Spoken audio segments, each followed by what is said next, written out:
alimento, preparad allí.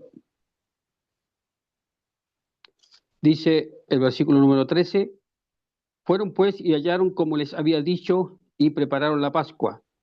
Cuando era la hora, se sentó a la mesa y con él los apóstoles y les dijo, cuánto he deseado comer con vosotros esta Pascua antes que padezca, porque os digo que no la comeré más hasta que se cumpla en el reino de Dios. Y habiendo tomado la copa, dio gracias y dijo, tomad esto y repartidlo entre vosotros, porque os digo que no beberé más del fruto de la vid hasta que el reino de Dios venga. Y tomó el pan y dio gracias y lo partió y les dio diciendo, esto es mi cuerpo que por vosotros es dado. Haced esto en memoria de mí. Y de igual manera, después que hubo cenado, tomó la copa diciendo, esta copa es el nuevo pacto en mi sangre, que por vosotros se derrama. Mas he aquí la mano del que me entrega está conmigo en la mesa. La verdad, el Hijo del Hombre va según lo que está determinado, pero hay de aquel hombre por quien es entregado.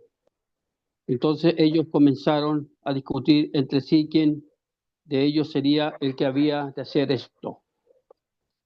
Amados hermanos, con la bendición del Señor, quisiera compartir con ustedes esto, lo que es tan importante para nosotros los creyentes, que tiene que ver con la institución de la Cena del Señor. Encontramos en el momento cúlmine del Señor, en la cual Él va a entregar su vida. En esa misma noche que el Señor instituyó la Cena del Señor, en esa misma noche iba a ser entregado, y Él en su corazón sabía que era la hora a la cual el Padre había destinado para que Él diera su vida por sus discípulos, como claramente lo leemos en la palabra de Dios. Nadie tiene mayor amor que este, que uno ponga su vida por sus amigos. Y también dice la palabra que Él nos amó hasta las últimas consecuencias, nos amó hasta el fin. Entonces el Señor sabía que esa era una de las Pascuas que ciertamente celebraba con los discípulos, pero que era muy especial, porque era la última Pascua que Él iba a celebrarlo con ellos. Estamos hablando de la Pascua judía. Entiendo en el contexto, tanto en Mateo, en Marcos y Lucas aquí, que se habla un poquito más en detalle con respecto a qué es lo que pasó en esa noche, no así Juan, que Juan solamente menciona otro aspecto de esa noche, que está establecido desde el versículo del capítulo 13 al capítulo número 17, donde el Señor tiene una atención especial con sus discípulos. Pero aquí encontramos lo que es llamada la institución de la Cena del Señor. Hay quienes, la gente religiosa o la gente que ignora la palabra de Dios, le llama la última cena.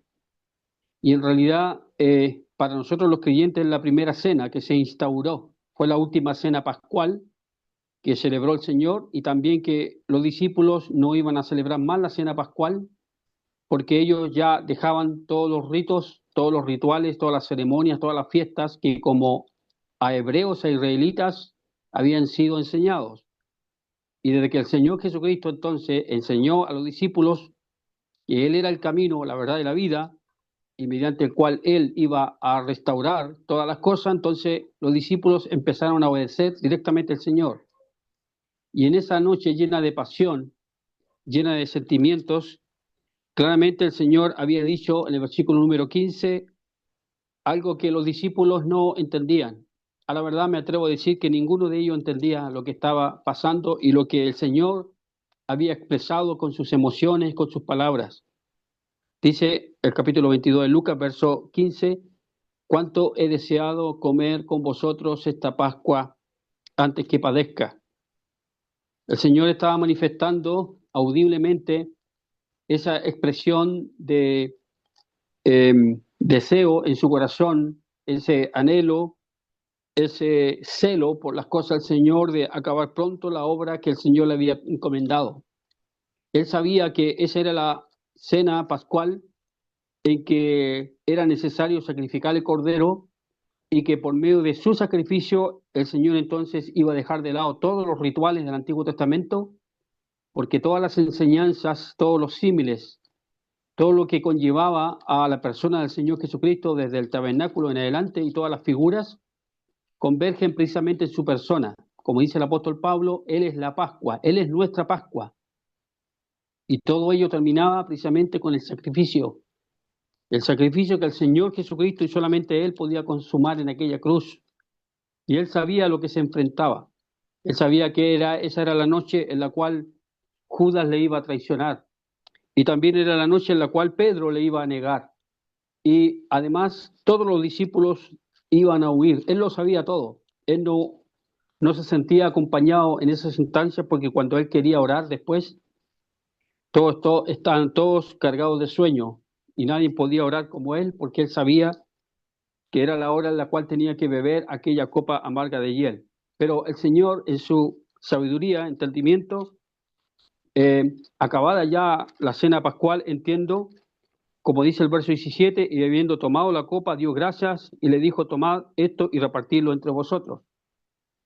Habiendo él tomado la copa, entiendo que los judíos tenían el ritual de que compartían 4 copas en la cena pascual, aludiendo a un pasaje del Antiguo Testamento que se encuentra en Éxodo, el capítulo número 6, donde ellos, cada copa que ellos tomaban o toman, entiendo, alude precisamente a lo que el Señor había dicho, a la promesa que el Señor había dicho al pueblo de Israel.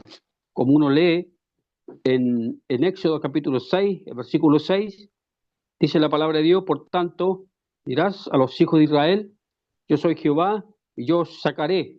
Esa es la primera copa, el primer símbolo que usaban los judíos en las 4 copas pascual que ellos tenían en la cena pascual. La primera copa: yo os sacaré de debajo de las tareas pesadas de Egipto y os libraré. La segunda copa: luego de su servidumbre, y os redimiré. La tercera copa: con brazo extendido y con juicios grandes, y os tomaré. La cuarta copa: por mi pueblo y seré vuestro Dios.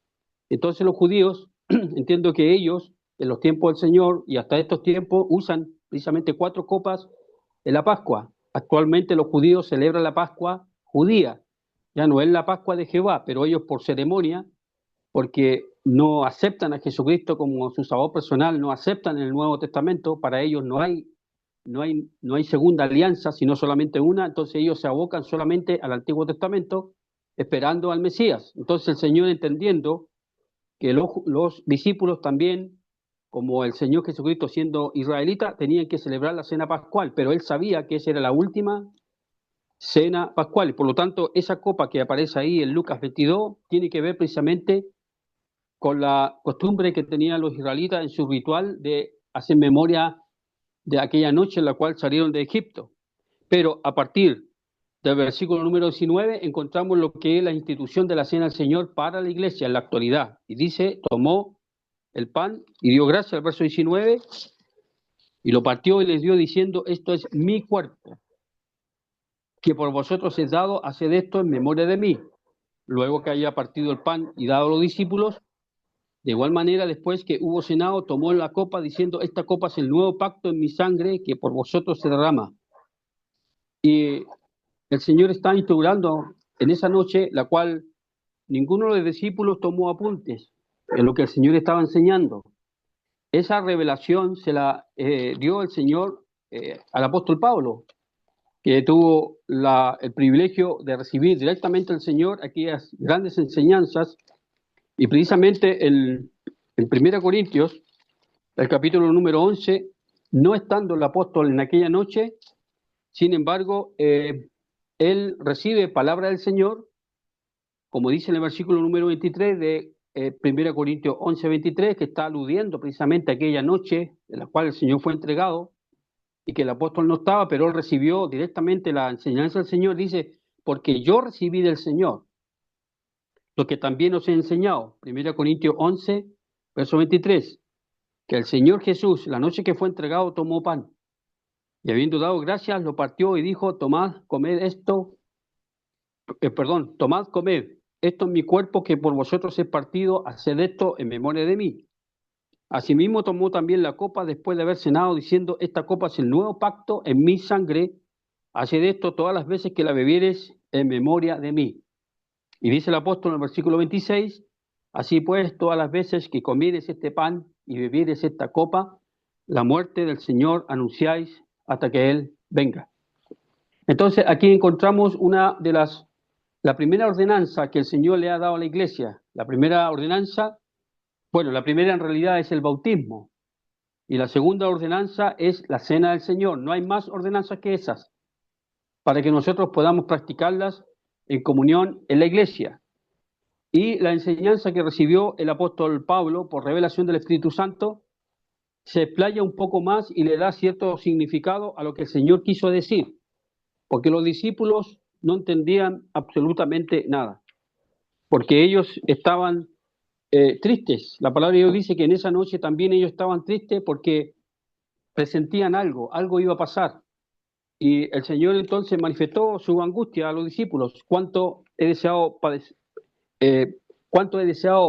tomar esta copa antes que padezca? Porque él sabía que iba a morir en la cruz. Los discípulos no sabían lo que el Señor estaba diciendo, ni siquiera sabían las razones por las cuales él había dicho a Judas que saliera pronto e hiciera lo que tenía que hacer, porque él sabía que Judas iba a traicionarlo, lo iba a vender por unas piezas de moneda de plata, y que el Señor sabía que él, mientras tanto, él estaba con los discípulos, Judas lo iba a vender y en un rato más iba a venir con una turba para atrapar, para apresar al Señor. Entonces los discípulos estaban todos allí y precisamente este mandato lo encontramos en todos los evangelios y también podemos dilucidar que cuando el Señor enseñaba cosas, también la iglesia practicaba esas cosas y después los apóstoles daban una enseñanza respecto a lo que habían aprendido.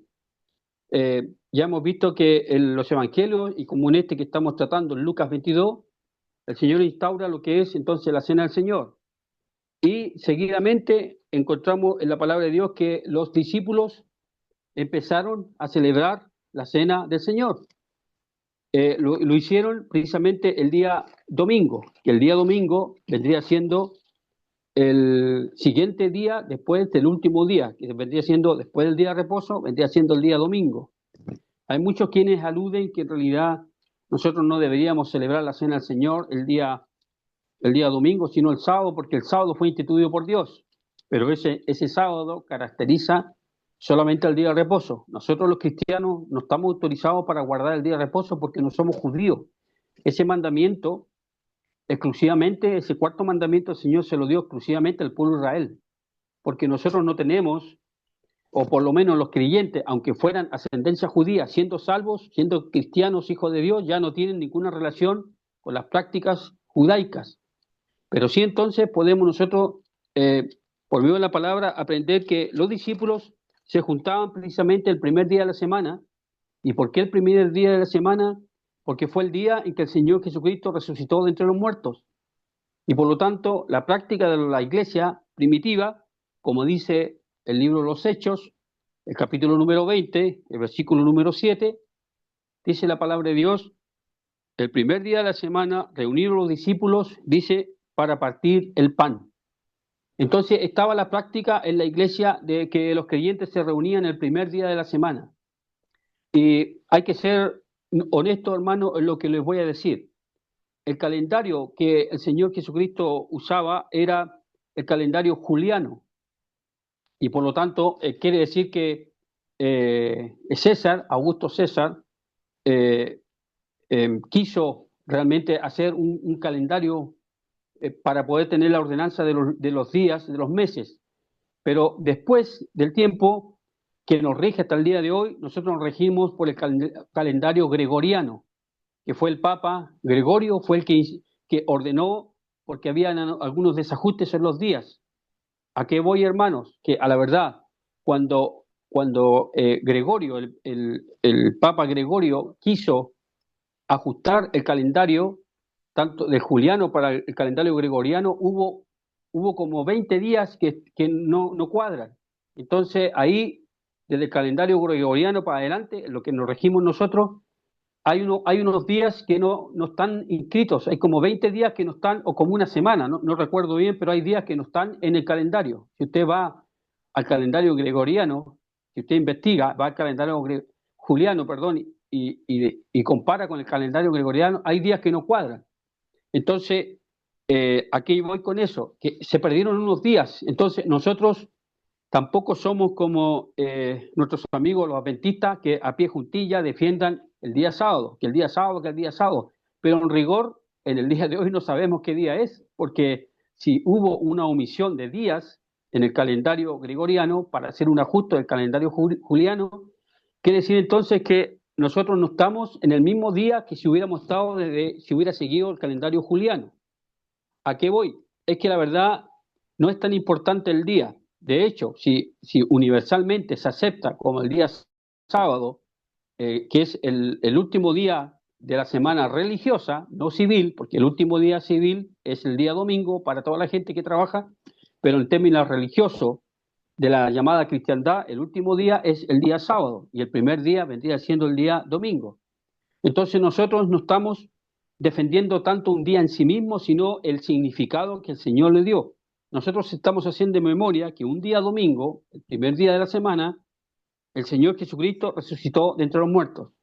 Y la enseñanza la encontramos aquí precisamente, el apóstol Pablo se explaya en lo que tiene que ver cuál es el significado de la enseñanza de la cena del Señor. Entonces, uno se da cuenta a la verdad que el apóstol guiado por el Espíritu Santo nos enseña quiénes son realmente los que debieran celebrar la cena del Señor. Porque imagínense que en el primer siglo, cuando los discípulos empezaron a predicar el Evangelio, dice en Hechos capítulo 2 y el versículo 41 que le estaba predicando Pedro el Evangelio a mucha gente, dice Hechos 2:41, así que los que recibieron su palabra fueron bautizados y se añadieron aquel día como 3.000 personas. En el mismo día, entiendo, perseveraban en la doctrina de los apóstoles, en la comunión unos con otros, en el partimiento del pan y en las oraciones. En ese mismo día eran bautizados, en ese mismo día entraban a la comunión. Por lo tanto, ¿quiénes podían participar del partimiento del pan? ¿Quiénes pueden participar de la cena? Los que recibieron su palabra, los que han sido bautizados. Una persona que no se ha bautizado, siendo creyente, no debe participar de la cena del Señor, porque entonces estaría omitiendo una ordenanza del Señor, que es el bautismo, que no es otra cosa que identificarse con el Señor públicamente. Y un creyente que esté dispuesto a obedecer al Señor va a obedecer para bautizarse y también va a obedecer en la doctrina, perseverar en la doctrina de los apóstoles, en la comunión unos con otros, en el partimiento del pan y en las oraciones. Entonces era la costumbre que tenían los creyentes y que solamente los que estaban en comunión en una iglesia o en la iglesia primitiva y que después por muchas situaciones nos congregamos en un lugar físico haciendo memoria del Señor Jesús. Entonces el apóstol Pablo fue el que nos da instrucciones claras de lo que significa realmente eh, la cena del Señor. Es una institución legada por el Señor a nosotros para que le recordemos, para que hagamos memoria de Él. Es un mandato al Señor. No es que el Señor sugiera, no, Él lo ha ordenado así. Y como buen creyente o obediente al Señor, uno está dispuesto a hacer memoria del Señor. Entonces, los que participan son los que están en comunión en una iglesia. Y por lo tanto, teniendo ese deseo en nuestros corazones, vamos a estar dispuestos a, a poder hacer lo que el apóstol nos enseña, porque nosotros nos basamos en la enseñanza del Señor Jesucristo y también en la enseñanza apostólica. Esa es nuestra base. No tenemos más revelaciones que eso. Y hay que pensar que a la luz de 1 Corintios capítulo 11 y las enseñanzas que encontramos en la palabra de Dios en el Evangelio, en el entendido que es un mandato del Señor, como Él lo dijo en el versículo número 19 de Lucas capítulo 22, haced esto en memoria de mí. Entonces podemos concluir que esta reunión, la cena del Señor, es una reunión de adoración, en la cual nosotros los creyentes expresamos a Dios la gratitud que le debemos a Él. No es una oración para pedirle por algún familiar, es una reunión donde nosotros adoramos al Señor. Nuestros pensamientos nos llevan cautivo a la cruz, a dar a conocer lo que el Señor ha hecho con nosotros. Entonces ofrecemos sacrificios espirituales aceptables, agradables a Dios, porque el Señor busca adoradores que le adoren en espíritu y en verdad, como lo dice Juan capítulo 4, del versículo 23 en adelante. Entonces, partiendo de la base que es una reunión de adoración, pero también es una reunión conmemorativa. ¿Por qué conmemorativa? Como el Señor lo ha dicho, y ya lo hemos reiterado varias veces, haced esto en memoria de mí. Estamos haciendo remembranza del Señor Jesucristo. Ese es nuestros pensamientos. Uno no puede tener su mirada en los símbolos, no puede tener su mirada en ninguna otra cosa sino en el Señor, porque cuando uno ora, la costumbre generalmente es que uno ora al Señor con los ojos cerrados, y por lo tanto, si tenemos los ojos cerrados no estamos mirando la copa, ni tampoco estamos mirando el pan. Sencillamente estamos rodeando al Señor, haciendo memoria de Él por estos sencillos símbolos tan elocuentes. Y lo otro que también podemos dilucidar de la palabra de Dios, según 1 Corintios 11, el versículo 26, dice el apóstol: todas las veces que comieres este pan y bebieres esta copa, la muerte del Señor anunciáis hasta que Él venga. Entonces es una reunión de proclamación de su muerte. Damos a conocer su muerte. Mencionamos cómo el herido Dios está allí en aquella cruz. Mencionamos cómo el Señor, en Él se cumplieron las escrituras con respecto al Cordero de Dios que quita el pecado del mundo. Traemos a nuestra mente, por la fe, por medio de las escrituras, lo que significó que nuestro Señor Jesucristo, estando colgado en aquella cruz, murió en lugar de nosotros. El bendito, el santo, el que nunca pecó, tomó el lugar nuestro. Entonces nosotros en gratitud hacemos memoria de Él, de lo que Él estuvo dispuesto a hacer. Es una proclamación de su muerte. Y también podemos mencionar, como lo dice Primera de Tesalonicenses, capítulo 4, versículo 17, hasta que Él venga. Ahí está hablando de la venida del Señor. El apóstol ha dicho claramente: todas las veces que comemos este pan y bebemos esta copa, la muerte del Señor anunciáis hasta que Él venga. Es una reunión en la cual también nosotros anticipamos en nuestros corazones la pronta e inminente venida de nuestro Señor Jesucristo, hasta que Él venga. Esa es la esperanza que tenemos nosotros los creyentes, porque ¿hasta cuándo vamos a celebrar la cena del Señor? Hasta que Él venga. Después que el Señor viene, ya no vamos a celebrar más, ya no vamos a necesitar los símbolos, porque eso eran solamente símbolos, algo que nos hacía pensar en la persona del Señor Jesucristo, nada más que eso. No era como en la antigüedad con respecto al tabernáculo y todos los utensilios que habían allí, que eran muy sagrados y que Dios eh, se valía de que los israelitas tenían que tener mucho cuidado en toda la mantención de aquellos utensilios, el cuidado que tenían que tener sagradamente de estar siempre limpios y mantenerlos, aquellos utensilios en el tabernáculo. Pero nosotros ahora no, esa parte religiosa, ese temor reverente que tenían antiguamente los discípulos, ahora nosotros no le damos y no deberíamos darle mucho énfasis en la copa. ¿Por qué digo esto, hermanos? Porque a veces uno puede eh, eh, traer sus pensamientos, por ejemplo, en el pan. El pan es cuadrado, el pan es redondo, el pan es marraqueta, el pan tiene o no tiene eh, incipientes como la levadura o no lo tiene. Entonces uno se preocupa más de lo externo y eso no debe ser. Como también en el tema del vino, porque algunos dicen: no, en realidad no era vino, era jugo, fruto de la vid. En algunos lados donde no hay vino toman ciertamente jugo. Entonces uno no debe pensar: no, es que tiene que ser así, no, es que tiene que ser así.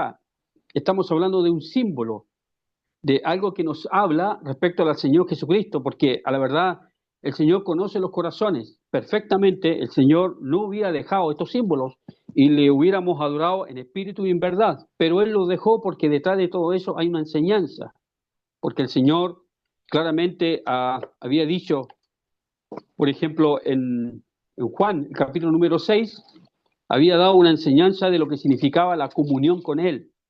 Como uno lee en Juan, capítulo número 6, dice el versículo número 53, algo que los discípulos fue muy chocante escuchar al Señor esa palabra porque ellos no entendían nada, qué significaba todo esto. Juan capítulo 6, verso 53. De cierto os digo, si no coméis la carne del Hijo del Hombre y bebéis su sangre, no tenéis vida en vosotros. El que come mi carne y bebe mi sangre tiene vida eterna y yo la resucitaré en el día postrero. Porque mi carne es verdadera comida y mi sangre es verdadera bebida. El que come mi carne y bebe mi sangre, en mí permanece y yo en él. Como me vio el Padre viviente y yo vivo por el Padre, asimismo el que me come, él también vivirá por mí. Este es el pan que descendió del cielo, no como vuestros padres comieron el maná y murieron. El que come de este pan vivirá eternamente. Y dice la palabra, estas cosas, Juan 6, verso 59, estas cosas dijo el Señor en la sinagoga enseñando en Capernaum. Y dice la palabra que al oírla muchos de sus discípulos dijeron, dura es esta palabra, no la entendemos. No, no resuenan en nuestros corazones, no la comprendemos. Dura es esta palabra, ¿quién la puede oír? Sabiendo Jesús en sí mismos que sus discípulos murmuraban de esto os ofende, les dijo, pues qué, si viereis al Hijo del Hombre subir a donde estaba primero. Y el versículo 63 es la explicación de todo lo que el Señor había dicho cuando Él dijo, no solamente aquí, sino en otros pasajes, yo soy la puerta, yo soy el pan de vida. Él habla que Él también él es el agua. Pero, ¿cuál es el sentido de todo lo que el Señor dijo? El Espíritu es el que da vida. Las palabras, perdón, la carne para nada aprovecha. Dice, las palabras que yo os he hablado son espíritu y son vida. Entonces las cosas que el Señor enseñó tienen una connotación espiritual. Nos hace pensar porque el Señor cuando dijo yo soy la puerta no significaba que Él tenía bisagras. Uno no puede suponer que una persona se hace puerta. Es un símbolo, es un símil. Algo el Señor quiso decirnos con eso. Entonces uno entiende que perfectamente se aplica en la cena al Señor. Los símbolos que nosotros tenemos, hermanos, son nada más y nada menos que símbolos. No tienen ninguna otra connotación que lamentablemente la religión popular ha tenido en su historial, en su credo, en su doctrina, lo que se llama la consubstanciación. Es una palabra que a lo mejor algunos de nosotros no conocemos, que es una doctrina del catecismo de la religión católica, fundada precisamente por un papa. Me refiero a la fundación de la constitución, de que la llamada consubstanciación, que tiene que ver con la coexistencia de la sustancia del pan y del vino con el cuerpo y la sangre de Cristo, y que ellos lo explican que el pan y el vino sigue siendo pan y vino, pero al mismo tiempo están presentes en el cuerpo y la sangre de Cristo. Por lo tanto, es el significado que le dan para ello en el momento en que el sacerdote eleva su copa y invoca el nombre de Dios. En ese momento cambia la sustancia tanto del pan como del vino, transformándose en el cuerpo y en la sangre de Jesucristo. Eso está muy distante de lo que el Señor enseñó en Juan capítulo número 6, que las palabras que Él dijo son espíritu y son vida. Entonces, la religión popular enseña eso, que en ese instante se hace o se denomina la consubstanciación, pero lamentablemente también en el protestantismo, en los tiempos de Lutero, de Calvino, ellos dijeron no se transforma, sino que ellos usaron otra palabra, que es la transubstanciación, que tiene que ver con la conversión de la sustancia y el pan, el vino, en el cuerpo y la sangre de Cristo. Tanto los unos como los otros creen que, por un lado, el tema del pan y el tema del vino se transforma, o el Señor asiste allí su presencia. Esto no es magia. Estamos hablando sencillamente de unos símbolos que tienen que ver con la persona del Señor Jesucristo. Por lo tanto, la palabra de Dios nos menciona que aquel sencillo pan, aquel sencilla copa y de vino, la tomamos nosotros en remembranza, haciendo memoria del Señor Jesucristo hasta que Él venga. Lo que hacemos nosotros es anunciamos su muerte. No, los pensamientos nuestros no están concentrados en el vino, en la copa, ni en el pan. Son símbolos que el Señor nos ha dejado para que hagamos memoria del Señor Jesucristo. En rigor, hermanos, no pasa nada, ¿no? No debemos tener más pensamiento que lo que la palabra de Dios nos lo lleva. Por ejemplo, yo le voy a decir con todo temor y con toda verdad que a veces hay hermanos que cuando les llega el pan toman un piniquito de pan como una miga. Yo me pregunto, ¿es que los hermanos con eso qué están diciendo? No, yo no soy digno del cuerpo del Señor y por lo tanto tomo solamente una miguita, o en el caso cuando les llegue la copa, ni siquiera un sorbo, prácticamente como que besan la copa. ¿Eso es lo que el Señor está transmitiendo? De ninguna manera, porque el Señor dijo que uno tiene que comer el pan y beber la copa, tiene que comer. Y comer significa comer, porque partieron el pan, el Señor le dio a lo suyo comer y beber. Por lo tanto, hermano, en ese sentido hay que ser obediente y no tener ningún otro más pensamiento que eso.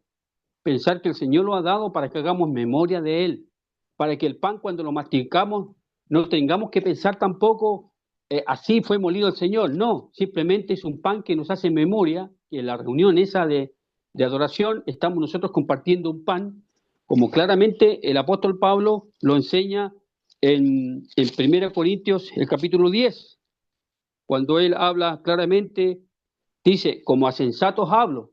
1 Corintios 10, verso 15. Ahí el apóstol está explicando un poco más de un problema que había en la iglesia en Corinto. Como a sensatos os hablo, juzgad vosotros lo que digo. La copa de bendición que bendecimos no es la comunión de la sangre de Cristo. El pan que partimos no es la comunión del cuerpo de Cristo. ¿Cuál es la reflexión de todo esto? ¿Por qué participamos? ¿Por qué hay solamente un pan y una copa y hay muchos miembros? El apóstol dice, 1 Corintios 10, verso 17, siendo uno solo el pan, nosotros con ser muchos somos un cuerpo, pues todos participamos de aquel mismo pan. Entonces, ¿qué nos habla aquí? De la comunión con el sacrificio que el Señor proporcionó en aquella cruz. Está hablando espiritualmente de que nosotros estamos tan ligados al Señor como cuando ese pan y ese poco de vino se introduce en nuestro cuerpo y ese poco de vino y ese pan se introduce en nuestro cuerpo y esos elementos son parte de nosotros, ya son parte de nosotros. De la misma manera, nosotros somos parte con el Señor. Estamos totalmente ligados a Él, totalmente ligados a Él. Entonces, el apóstol lo enseña de esa manera porque yo entiendo que la epístola del apóstol Pablo a los Corintios tiene que ver con algunas anomalías. Por eso que el apóstol Pablo escribió estas cosas. Pero ¿sabe lo interesante? Cuando uno lee 1 Corintios, el capítulo número 1, claramente dice en el versículo número 1, Pablo, llamado a ser apóstol de Jesucristo por la voluntad de Dios y el hermano Sóstenes, a la iglesia de Dios que está en Corinto, y dice el apóstol, a los santificados en Cristo Jesús, llamados a ser santos con todos los que en cualquier lugar invocan el nombre de nuestro Señor Jesucristo, con todos. Por lo tanto, la enseñanza que el apóstol dio a conocer a la iglesia de Corinto era la enseñanza para todos las iglesias en las cuales él, por la gracia de Dios, había sembrado. Y hay otro pasaje en 1 Corintios 14, el versículo número 36, diciéndole el apóstol a los hermanos en Corinto, 1 Corintios 14, verso 36, ¿acaso ha salido de vosotros la palabra de Dios o solamente ha llegado a vosotros? Entonces la enseñanza era para todos y por lo tanto los hermanos que estaban en Corinto estaban siendo aleccionados, que tenían que saber cómo celebrar la cena del Señor sencillamente con estos símbolos que nos hablan de la persona del Señor Jesús. Pero hay algo importante, hermano, en todo esto. Hay algo muy importante. No es tan importante la forma, que si acaso, porque yo he visto que en algunos lugares toman marraqueta. Hay una marraqueta y la parten y después se la pasan a los hermanos. Hay otros hermanos que lo hacen con un pan cuadrado. Hay otros hermanos que lo hacen como un pan amasado. En realidad no hay ninguna cosa que nos diga hay que hacerlo así, asá ni tampoco el vino, si acaso es dulce, si acaso es amargo. A la final nosotros usamos esos dos símbolos, como el Señor nos ha establecido, solamente para hacer memoria del Señor Jesús, lo que nos habla de su cuerpo entregado y de su sangre derramada en aquella cruz. Porque ciertamente el pan habla de Él, como aquel que se entregó por nosotros y nos da vida. Así como en el Antiguo Testamento, en Éxodo 16, claramente el Señor lo alude, diciendo como vuestros padres comieron el maná y se murieron.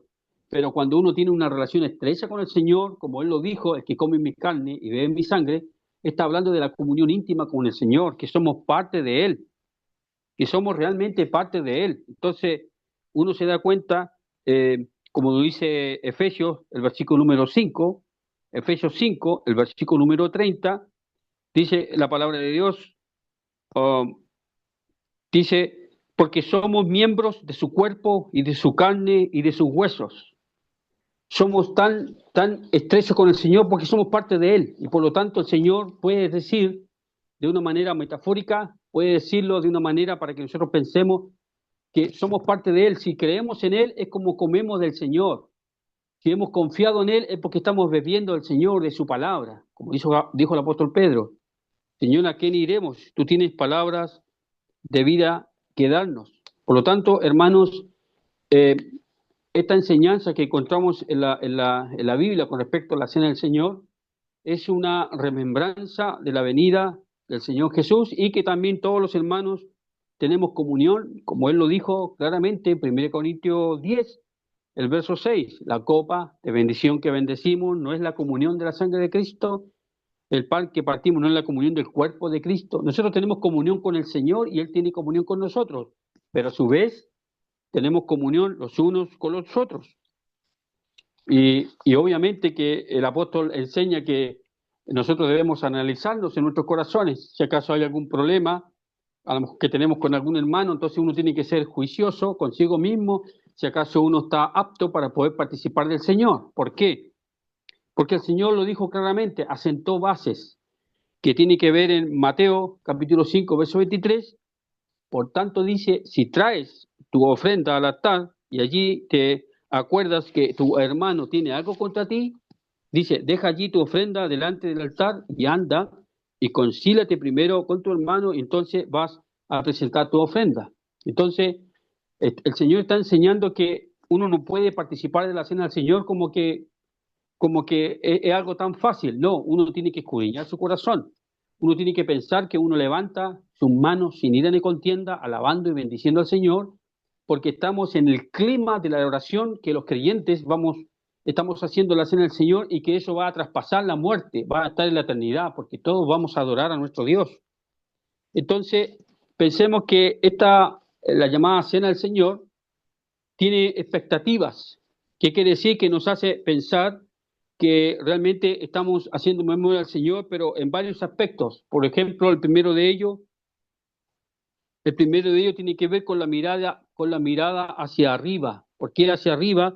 Como dice Colosenses capítulo 3, el versículo número 1, tiene que ver con que nosotros estamos pensando que el Señor Jesucristo está en el cielo.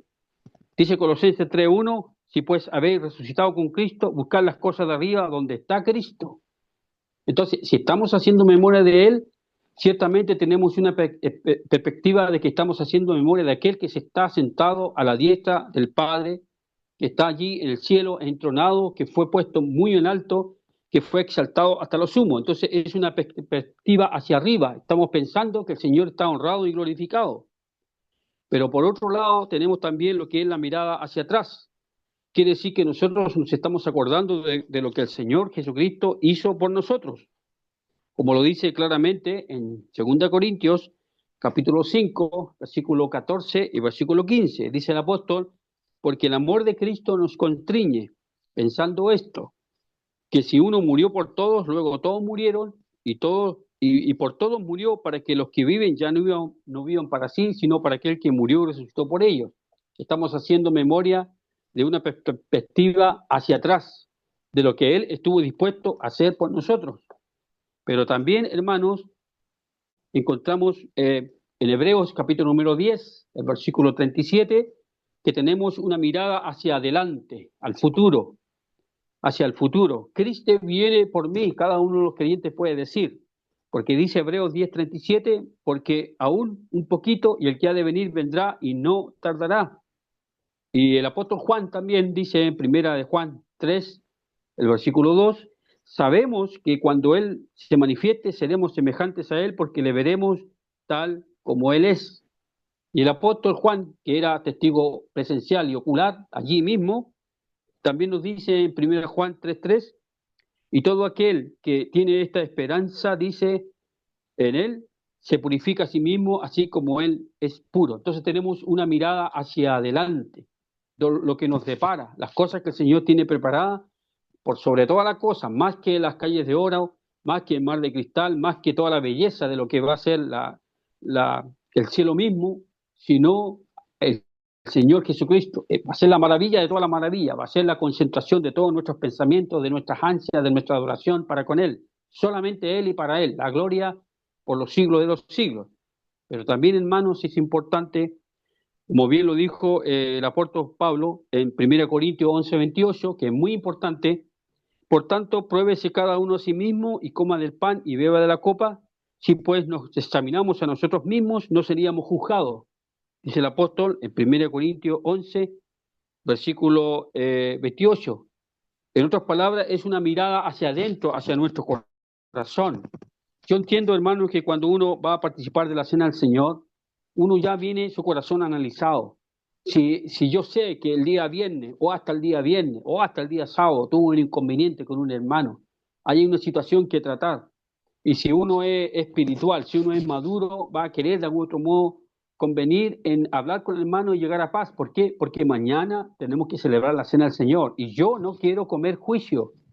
Mis pensamientos tienen que estar concentrados en el Señor Jesucristo, no concentrados en que el hermano está allí, el que yo peleé, o él peleó conmigo, que tenemos diferencia. Entonces ya mis pensamientos no están con el Señor, sino con una situación pendiente. Entonces, por eso que el apóstol nos recomienda y nos dice claramente: por tanto, pruébese cada uno a sí mismo y coma del pan. Yo he visto hermanos que en realidad han tenido cierto inconveniente, no con el trato de ciertos hermanos, sino con situaciones de la vida, lo cual ellos como que se autoevalúan y se descalifican a sí mismos. Entonces ellos no quieren participar de la cena del Señor hasta que arreglen su problema. Pero la Biblia dice claramente: por tanto, pruébese cada uno a sí mismo y coma del pan. Hay que analizarse, pero no hay que analizarse toda una vida, todo un mes, todo un año, sino que uno tiene que hacer un análisis en su corazón, como dice el Salmo 139: examíname, oh Dios, y conoce mis pensamientos, pruébame, oh Dios, y ve si hay en mí camino de maldad. Y cuando uno hace eso y quiere estar en paz con el Señor, entonces está habilitado para hacer memoria del Señor, porque entonces mis pensamientos van a estar concentrados solamente en Él. Por lo tanto, hermano, estas enseñanzas que encontramos del apóstol Pablo son, para nosotros los creyentes, son claras, y hay muchos principios, en el sentido de que no en cualquier condición nosotros podemos hacer memoria del Señor.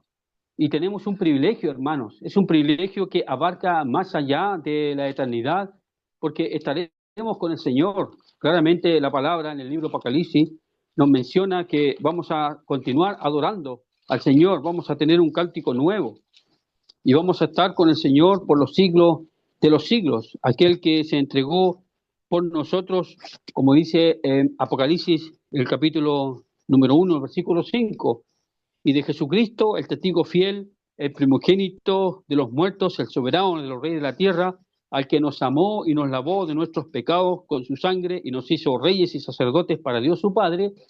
Dice: a Él sea la gloria y el imperio por los siglos de los siglos. Entonces, esa adoración que estamos haciendo aquí en esta tierra con estos símbolos, entonces nosotros estamos anticipándonos a lo que será aquella reunión celestial en que cantaremos un nuevo cántico. Cantaremos un nuevo cántico aludiendo a nuestro Señor Jesucristo como aquel que es digno de toda adoración. Entonces, todos los creyentes tenemos ese privilegio cada primer día de la semana para hacer memoria del Señor. Y eso es un aliciente, porque la verdad, hermanos, nosotros necesitamos tener comunión con el Señor, necesitamos recordar lo que el Señor estuvo dispuesto a hacer por nosotros para salvarnos. Pensemos que algún día, hermanos, según Apocalipsis capítulo 5, versículo 9, dice que y cantaban un nuevo cántico, Apocalipsis 5:9, diciendo: digno eres de tomar el libro y de abrir sus sellos, porque tú fuiste inmolado con tu sangre, nos has redimido para Dios de todo linaje, pueblo, lengua y nación. Lo que vamos a hacer en la presencia del Señor, no con este cuerpo corruptible, no con las circunstancias de esta vida, lo que vamos a hacer allá, hermanos, aquí en esta vida tenemos este privilegio. Nunca más vamos a pasar por este mundo. Por eso es que conviene en nuestros corazones disponer nuestro corazón para hacer memoria del Señor Jesucristo. Si el hecho de que el Señor en su misericordia, en su sabiduría, nos da siquiera una hora para que nosotros hagamos memoria de Él, es muy importante para nuestras vidas, porque cuando uno hace memoria del Señor Jesucristo el primer día de la semana, entonces uno se siente fortalecido, se siente animado, porque como es el primer día de la semana, uno empieza hacia adelante en lo que viene en la semana. Y tenemos cualquier cosa que tuviéramos, tenemos hasta el día sábado, en el caso que tuviéramos alguna diferencia, para tratarlo y poder disipar dudas, inquietudes y poder entonces estar en comunión todos los hermanos. Eso es lo que el Señor quiere. Como la Biblia dice claramente, juntadme mis santos, los que hicieron pacto conmigo con sacrificio. Entonces, esta enseñanza que tenemos aquí en la Biblia, dada por el Señor Jesucristo en los evangelios, en la práctica de los creyentes que se juntaban el primer día de la semana a causa de que el Señor resucitó el primer día de la semana, ¿qué otro más día deseamos sino el mismo día que el Señor resucitó? Y también la enseñanza del apóstol Pablo en 1 Corintios capítulo 11, que se explaya diciendo que somos tan privilegiados de tener comunión los unos con los otros en el partimiento del pan y en la copa del Señor, que son símbolos que nos hablan de la muerte del Señor Jesucristo hasta que Él venga, dice el apóstol Pablo en 1 Corintios 11, hasta que Él venga. Entonces, en rigor, hermanos, estamos haciendo memoria de uno que está sentado a la diestra en la majestad, en las alturas. Estamos haciendo memoria de aquel que estuvo muerto, pero que ahora vive por los siglos de los siglos. Como dice Apocalipsis capítulo número 1, versículo 18, dice, y el que vivo y estuve muerto, más de aquí que vivo por los siglos de los siglos, amén, y tengo las llaves de la muerte y del Hades. Apocalipsis capítulo 1, versículo 18. Estamos haciendo de uno que murió, pero está vivo, de uno que murió, que fue sepultado y que resucitó al tercer día, y que él mismo, cumpliendo las escrituras, que dijo que iba a morir y murió, dijo que iba a ser sepultado y así fue, y dijo que iba a resucitar y resucitó, es el mismo que va a cumplir su palabra, que aquí vengo pronto a buscar a su amada iglesia. Entonces, como dice el apóstol Juan, cuando el Señor venga, ojalá que no retrocedamos en nuestra sensación de que estamos haciendo cosas indebidas, sino que esperemos al Señor en nuestros corazones. Una vez enfatizo, hermanos, que es un aliciente para nuestros corazones. La cena del Señor, o mejor dicho, el recordar la muerte del Señor Jesucristo no termina aquí en esta tierra, sigue en la eternidad, porque entonces veremos la marca de la cruz. Entonces estaremos delante del Señor agradeciéndole por toda la eternidad, por lo que Él ha hecho por nosotros, derramando su sangre en aquella cruz, perdonándonos todos nuestros pecados. Entonces, ¿cómo no hemos de tener un poco de tiempo para darle las gracias al Señor por la inmensidad del costo, del precio que Él tuvo que pagar para perdonar todos nuestros pecados? Entonces, nuestros corazones, nuestra mente, nuestros pensamientos, nuestros sentimientos se vuelcan en el primer día de la semana en la cena al Señor, para demostrarle al Señor nuestra más cara y sincera gratitud por todo lo que Él ha hecho por nosotros. ¿Cómo no le vamos a dar gracias, hermanos? ¿Cómo vamos a dejar de ir a celebrar la cena al Señor si en realidad tenemos mucho que agradecer, porque nos ha perdonado muchos de nuestros pecados, si no todos, ciertamente todos? Entonces, esto es lo que quería compartir con ustedes, hermanos, con respecto a aquella llamada Cena del Señor, donde hacemos memoria del Señor Jesucristo con estos sencillos símbolos, nada más que un pan y una copa, y que nos ayudan a pensar en la sencillez de estos símbolos, pero sobre todas las cosas, en lo que el Señor estuvo dispuesto para morir en nuestro lugar. Esperando, hermanos, que el Señor bendiga su palabra en nuestros corazones y que Él nos ayude a contemplar más y más a aquel que estuvo dispuesto a entregar su vida por la nuestra, para que nosotros seamos ahora sus servidores, sus siervos, y poder adorarle y poder servirle. Que el Señor bendiga su palabra. Vamos a orar, hermanos. Nuestro Dios y Padre, queremos en esta tarde darte las gracias porque nos invitas para poder pensar, Señor, en la persona del Señor Jesucristo. Es la razón por la cual nosotros estamos en comunión contigo, porque Él murió en aquella cruz, cual Cordero de Dios, que ha quitado todos nuestros pecados. Gracias porque nos da la oportunidad una vez a la semana, el primero de la semana, el día domingo, poder hacer memoria de nuestro Señor Jesucristo, por lo que Él hizo nuestro Dios, y poder ser agradecido, Padre, por todo lo que tú nos has dado en Él, y poder servirte, poder adorarte. Gracias, bendito Dios, por el Salvador nuestro, aquel que en su ciencia, en su conocimiento, entendimiento, lleva las marcas de la cruz en su cuerpo santo, la cual todos nosotros veremos, como dijo Job antiguamente, con mis ojos he de ver al Redentor nuestro, con los ojos, nadie más lo verá, dice él, sino yo, en el entendido de que él tendrá ese privilegio, como todos nosotros los creyentes, que veremos al autor de nuestra salvación. Solemniza nuestros pensamientos, nuestro Dios, y ayúdanos a corresponderte, Padre, en lo que tú has hecho con nosotros, para ser obedientes, nuestro Dios, en lo que tú mandas, que honremos al Hijo, nuestro Padre, que te honremos, que hagamos memoria de nuestro Señor Jesucristo hasta que Él venga. Acompaña a los hermanos allá en Santa María, rogando tú bendigas a ellos, nuestro Dios, como dice tu palabra, que todo esfuerzo que hacemos no es en vano, sino que tú a su debido tiempo vas a bendecir tu palabra que a ti jamás va a llegar vacía. Nos encomendamos a tus cuidados, como a todos nuestros hermanos que están pasando por dificultades como es la enfermedad y todas las situaciones de la vida que tú bien conoces. Gracias, bendito Dios, porque estas cosas pasarán y algún día estaremos en tu presencia sin faltar ninguno, adorándote, bendiciéndote por los siglos de los siglos. Te honramos, te damos las gracias en el nombre del Señor Jesús. Amén.